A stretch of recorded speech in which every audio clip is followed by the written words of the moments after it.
by transcription. Ladies and gentlemen, the Railroad Hour. And here comes the star-studded show train.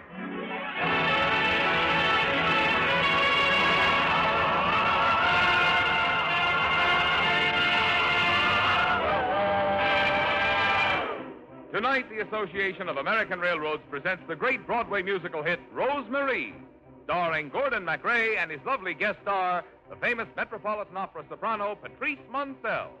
Our choir is under the direction of Norman Luboff, and the music is arranged and conducted by Carmen Dragon.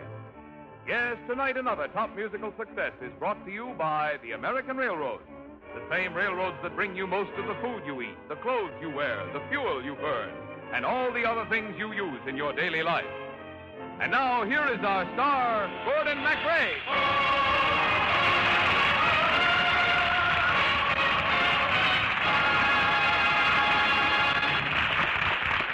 Thank you, Marvin Miller, and good evening, ladies and gentlemen.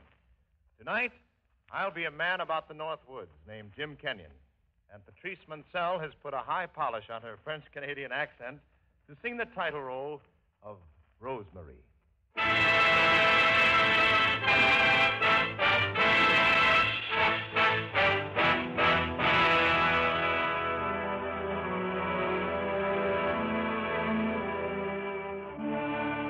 This is a story of the frontier country in western Canada, a land of Indians and fur trappers and occasional adventurers like me. The law of the land is the Northwest Mounted Police. And I happened to meet one of those Mounties at the Totem Pole Hotel. You're Jim Kenyon, ain't you? That's right, Sergeant. We know a lot about you. Used to call you Wild Jim Kenyon, didn't they? That used to be, Sergeant. I've never done anything against the law. Maybe not. What brings you up here, Kenyon? I've struck it rich. Gold? Oh, better than that. A girl named Rose-Marie. Have you seen her around the hotel? I promised to take her for a sleigh ride tonight. Why, what's the matter, Sergeant? Is there a law up here against falling in love? I advise you to keep away from Rose-Marie. Why? Oh, you mean that beneath that red coat and those brass buttons there beats the tender romantic heart of a lover? Oh, Sergeant, you amaze me. Why shouldn't I be in love with her? Rose-Marie is a fine girl. Oh, no, Malone. She's not a fine girl. She's an angel. Oh, sweet Rose-Marie, it's easy to see why all who learn to know you love you. You're gentle and kind, divinely designed, as graceful as the pines above you. There's an angel's breath beneath your side.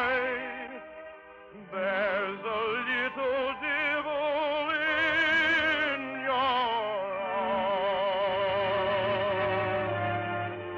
Oh, Rose-Marie, I love you. I'm always dreaming of you. No matter what I do, I can't forget you. Sometimes I wish that I had never met you. And yet, if I should lose you, would mean my very life to me. Of all the queens that ever lived, I choose you. I choose you. Me, my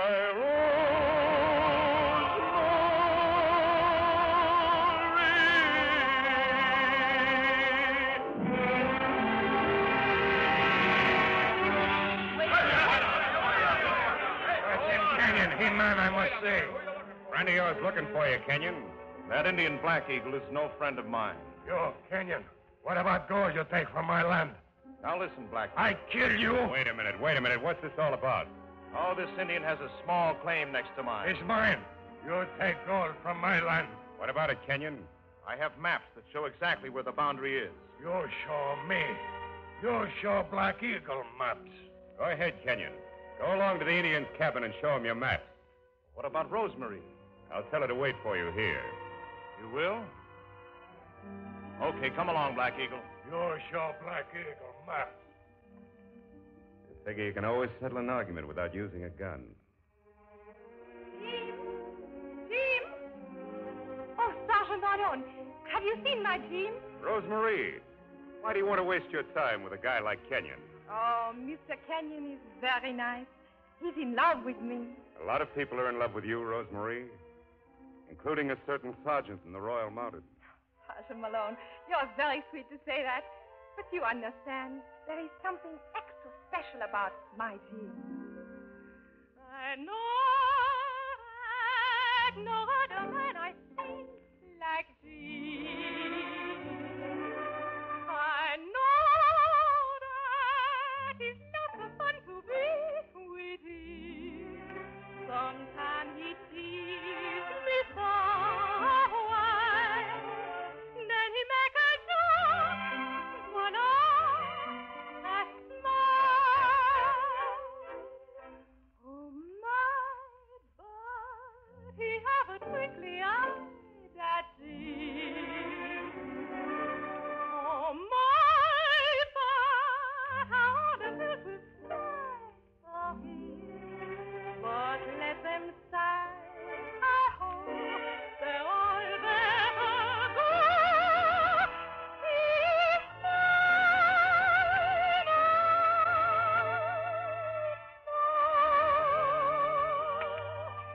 he has spoiled me so, my dream. But would you take another man as good? My dream, nobody like him, like every girl in all the world I dream. One man I dream. He's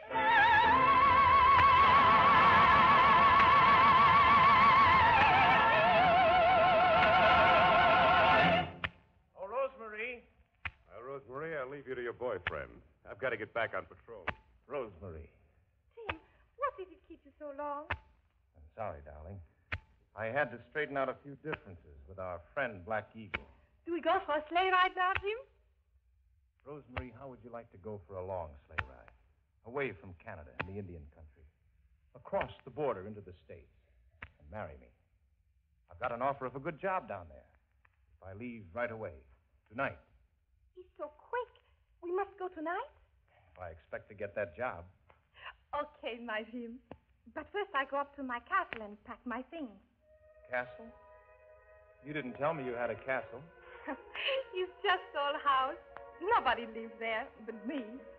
See, up there through the window, it's right up on the cliff. And nearby is big rocks they call Lover's Stone. It's wonderful because you stand up there on this stone and you can hear people calling in the valley 3-4 miles away. Isn't there a legend about that rock? Yes, when Indian boy climb uphill by my castle and sing songs down to Indian girl in valley, if she sings songs back to him, they are married. Do you think you could teach me that song? I'll teach it to you. It's all this way.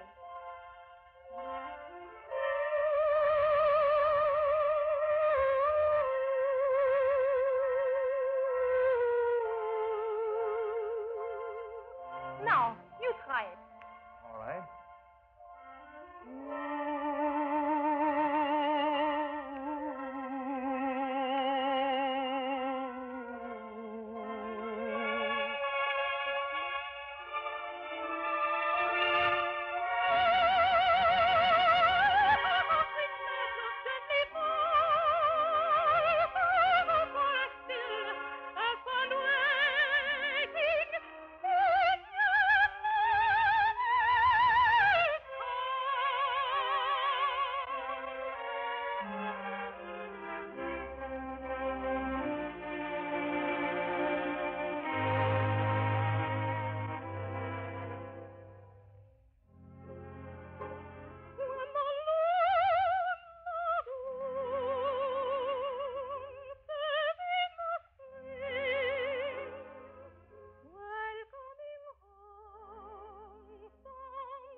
I'll go get my things and wait for you at your castle. You'll see the light in the window. Okay, my dear. You go on ahead while I say goodbye to my friends. I'll meet you at the castle in a little while. But if you decide not to come with me, let me know by singing the Indian love call.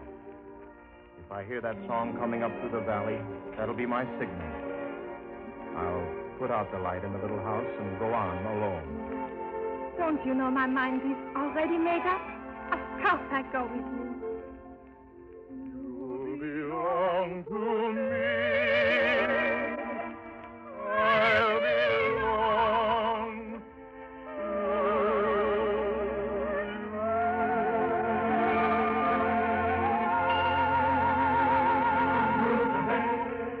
Oh, Rosemary, you are an angel. I'll meet you at the castle in a few minutes. Good. Goodbye, my dear. You make me so happy.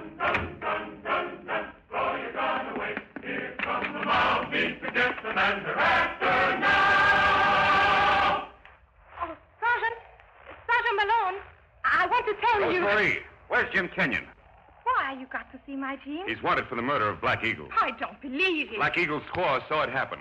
Now, where is Jim Kenyon? I don't know. I've not seen him. You're lying, Rosemary. Hey, somebody just turned on the light in your castle on the hill. Are you hiding Jim Kenyon up there? Oh, why should I hide Jim Kenyon? I do not love him. It's not what you told me a little while ago. Oh, I did not know then that Jim Kenyon's killed. I cannot love a bad man. Now, perhaps I can love you, Sergeant Malone. What are you up to, Rosemary? Oh, you do not believe me? Listen, I sing Indian love call to you. When I'm calling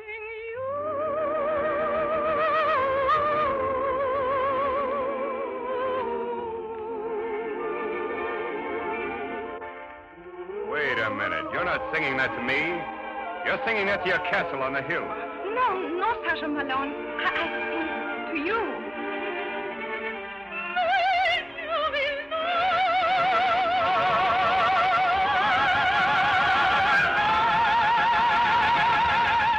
Look, the light went out on the hill. Jim Kenyon is gone now. You will not see him again. And Rosemary will not see him again. Not anymore. You belong to me. I belong to you.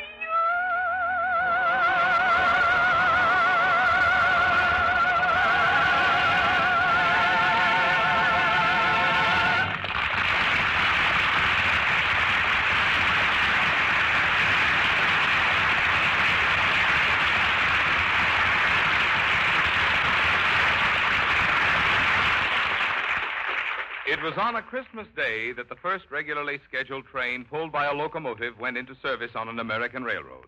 That was 119 years ago, and from that day to this, railroads have been part of the American Christmas. Railroads, indeed, are the great Christmas carriers. They carry almost all the gifts that are sent from city to city, either by express or by parcel post. And they carry more than 95% of all the hundreds of millions of letters and cards with their greetings of the season.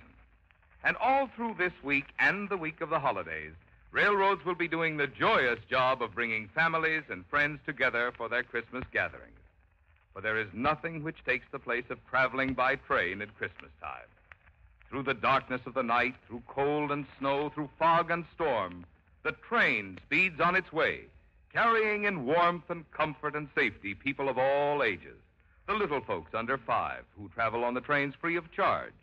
The larger children up to 12 who travel at half fare.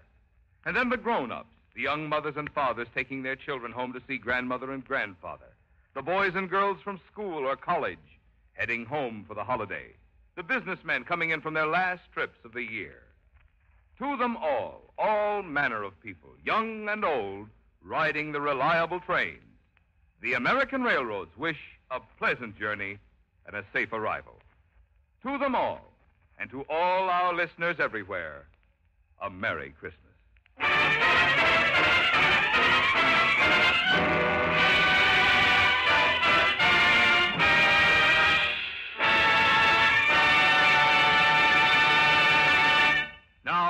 is Act Two of Rosemary, starring Gordon MacRae as Jim Kenyon and his guest star Patrice Munsell as Rosemary.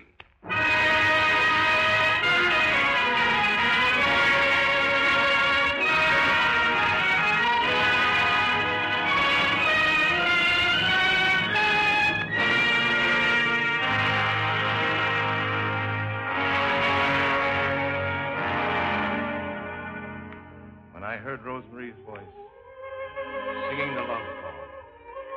I knew it meant she wouldn't come away with me. So I turned out the light in her castle on the hill and crossed the border alone.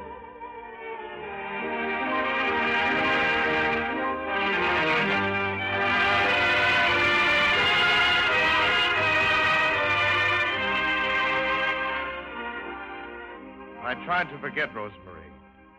Once you catch the spirit of the North Woods, you just can't stay away for long. So I headed back for the Indian country that I loved.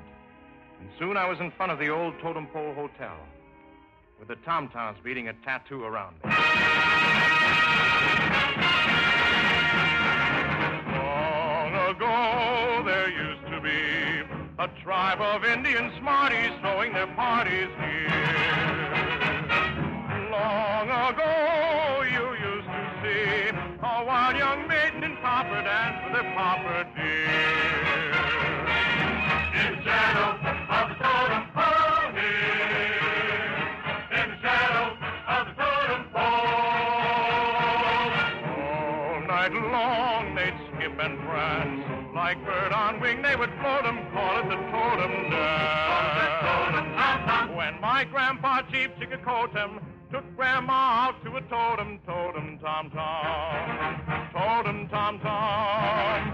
First they'd move their feet very blue like the drum would beat a tattoo like totem, tom-tom. Totem, tom-tom. Then pretty soon each Injun was singeing his throat with firewater gingin'.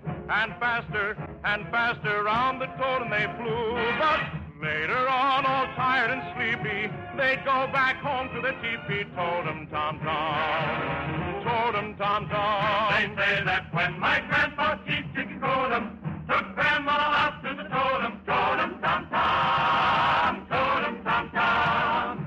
First they'd move their feet very blue like the drums would beat a tattoo like totem, tom-tom. Totem, tom-tom. Then pretty soon each Injun was singeing his throat with firewater gingin', and faster round the totem they flew. But later on, all tired and sleepy, they'd go back home to their teepee. Totem, tom, tom. Totem, tom, tom.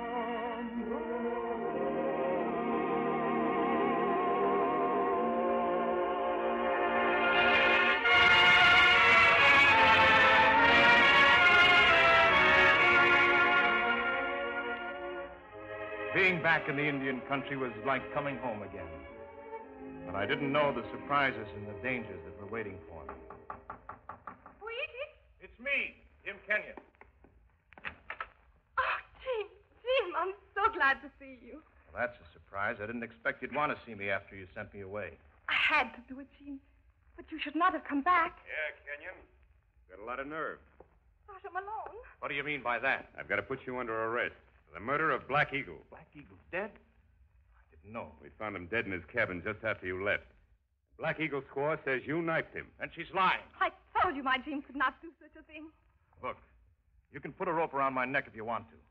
But give me a chance to prove that I didn't kill Black Eagle. Oh, yes, Malone. Give him a chance. What do you expect me to do? Give me 1 day to get the truth out of Black Eagle's squaw. How do I know you won't skip the border and marry Rosemary? I'll give you my word. And mine. Okay. I'm a sucker, but I'll take your word. Starting now, you've got 24 hours to prove you aren't a murderer.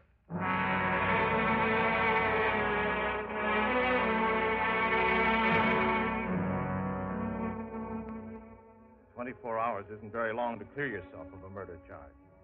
It took most of that time just to find Black Eagle's squaw.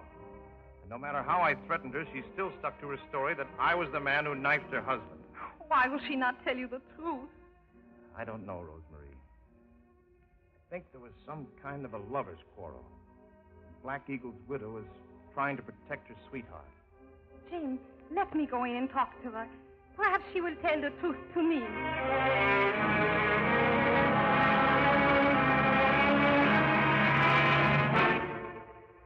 Well, Rosemary, 24 hours is up. Where's Kenyon? I don't know where he is, but Sergeant Malone, my Jim, did not kill Black Eagle. Well, then, who did? Black Eagle's squaw told me everything that happened. She loves another Indian. They fight, and he killed Black Eagle. How did you get the truth out of her?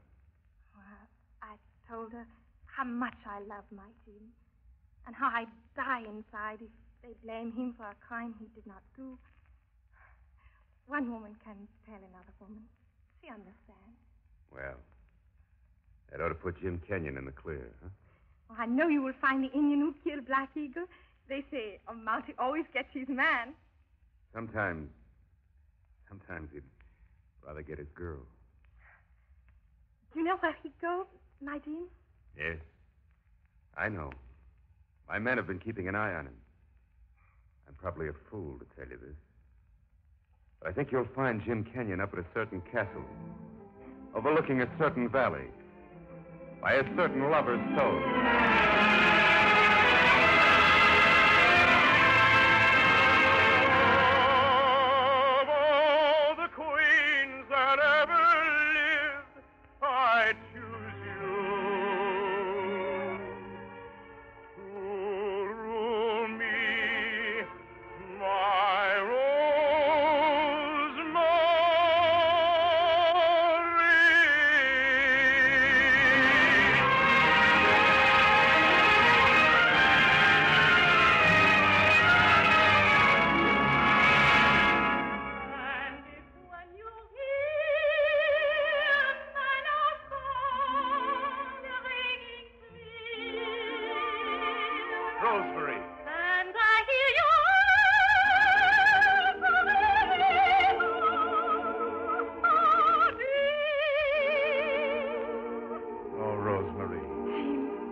Will be back in just a moment. Meanwhile, this is Gordon MacRae with a word of thanks to Gerald Moore, who was Sergeant Malone, and to Eddie Fields as Black Eagle. Rosemary, with music by Rudolph Frimmel and Herbert Stothert, book and lyrics by Otto Harbach and Oscar Hammerstein II, was adapted for the Railroad Hour by Lawrence and Lee. The Railroad Hour is brought to you each week at this time by the American Railroads. These railroads are your hometown partners. They provide jobs for your neighbors. They buy supplies in your town. And they pay local taxes just as you and I. Thus, the railroads are more than just railroads. They are citizens, and mighty important citizens, in your hometown. And now here is Patrice Munsell.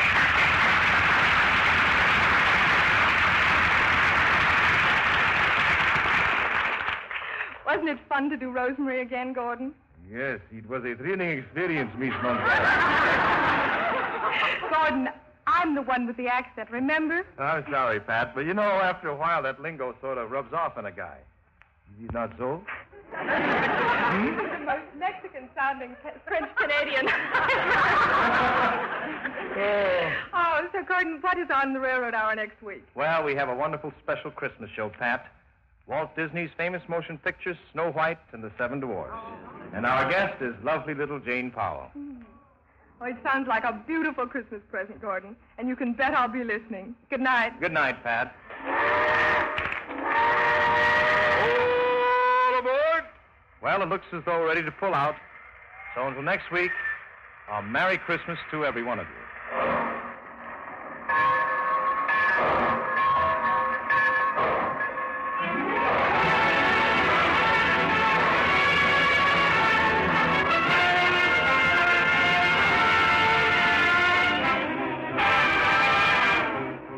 Rosemary was presented by arrangement with Century Library Incorporated of New York.